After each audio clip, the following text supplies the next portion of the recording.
Icons are everywhere in the Catholic Church, and it is a huge problem. They are in every church building, they are in every chapel, and in some Catholic places, they are even in some street corners. In the beginning of this video, I want to point out that I love all the Catholics, and I want all of them to come to Christ and believe the gospel. I don't believe that the Bible allows us to create icons and to venerate and to pray to them and to worship them, as it is in the Catholic Church. So in this video we will discuss if the Bible allows us, or does it forbid, creating images for religious purposes. Let's look at Exodus chapter 20, verse 4 and 5. You shall not make for yourself an idol, or any likeness of what is in heaven above, or in the earth beneath, or in the water under the earth. You shall not worship them or serve them, for I, Yahweh your God, am a jealous God, visiting the iniquity of the fathers on the children, on the third and fourth generations of those who hate me. To the surprise of many Catholics, this is actually the second commandment.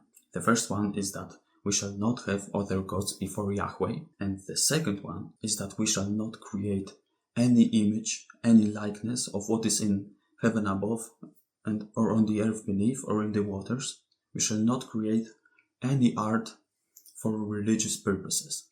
We shall definitely not bow down to them, or pray to them, or venerate them. The Catholic Church merged the first and the second commandment into one. And if you look at the 10 commandments, the first one is that you shall not have other gods before me, and the second one doesn't talk about forbidding icons. And I don't know if it was intentional or not, but this is actually clever, that it isn't actually the second commandment, because people aren't aware that they shouldn't pray, kneel before and worship the statues and paintings. I myself was raised Catholic. No one told me that this is actually the second commandment. No one told me that worshipping icons is bad, that praying before the painting, looking at it and worshipping it in some way is bad.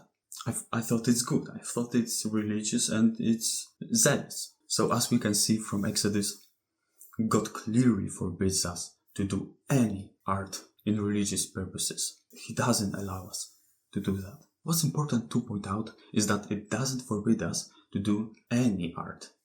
It only forbids us to do art for religious purposes.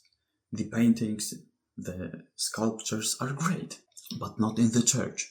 So why we shouldn't have paintings and pray to them is because we often worship things instead of God. People are sinful. We worship everything we can.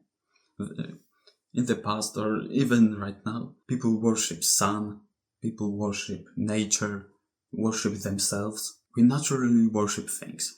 And creating a painting or a sculpture doesn't help us. It only makes us focus on this painting instead of God.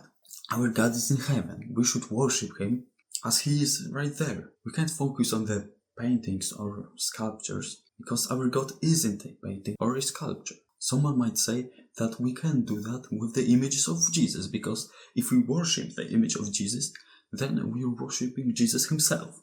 But is it true? I don't think so. I still think we shouldn't create paintings and worship even the paintings of Jesus. Let me explain. Firstly, we don't even know what Jesus looked like. Basically, every depiction of Jesus depicts Him as a man with a long hair. But we know that in Jewish culture, men don't have a long hair except for Nazarene vow. So Jesus probably had a short hair, as everyone in his time in that culture. So if we don't know what he looked like, why would we create an image of him or a statue? It would be disrespectful. If we portray him as someone else, then it's not true worship of him. And very often the depictions of Jesus portray him as a white man with blue eyes. And that's absolute menace, that's absolute disrespect. It's like we've drawn a white man and we said it's Barack Obama. It's really disrespectful and we shouldn't do that. And even if we knew what he looked like, we still shouldn't bow down and pray to his images. The second commandment, as I've already pointed it out, forbids us of worshipping any statue, any painting of anything. So it would include also Jesus Christ.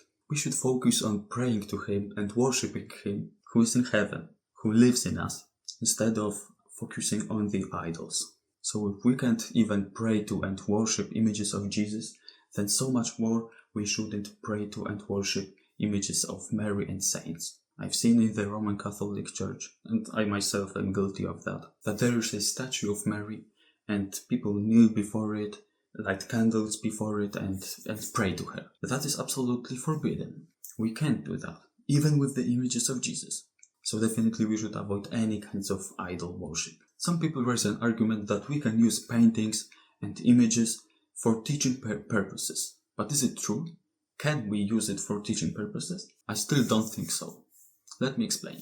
As I've already pointed out, people tend to worship those images. We tend to identify those images with the people they are meant to represent. And it creates a huge problem when we see a man who looks like, stereotypical Jesus, and we say it's Jesus. It's actually very problematic. It is worshipping and identifying object on behalf of Jesus. That is idolatry, and we should avoid it at all costs. Worshipping statues and paintings reminds me of the story from Exodus chapter 32, where Israelites created a golden calf and worshipped it. Let's look at the verse 4. They said, "These are your gods, O Israel, who brought you up from the land of Egypt." They say it's Yahweh. It's Yahweh himself. And they say they are worshipping Yahweh who brought them out of the land of Egypt. But they are worshipping icon of the bull. So we can see the same train of thought as it is in the Roman Catholic Church and in other churches that allow worshipping and having icons. For example, there is a depiction of Jesus and they say, "We are worshipping Jesus. We are worshipping Jesus. We're not worshipping this icon. We're worshipping him." But as we can see from the story of Exodus, still identifying something with God and worshipping it is idolatry. That day, 3,000 people have died. God is a jealous God. He doesn't allow us to worship things and idols. He doesn't allow us to worship paintings and sculptures and idols. Even if we say that we worship him instead of them. We can say the same thing about wafer, about host in the Catholic Church. People say we are not worshipping the bread because this bread is Jesus Christ himself. And we are worshipping Jesus who is in the bread. But as the story of Exodus shows us, it is also idolatry. Definitely we shouldn't identify wafer with Jesus Christ, as I will say in a different video. So let's look at Isaiah chapter 42 verse 8. "I am Yahweh, that is my name. I will not give my glory to another, nor my praise to graven images."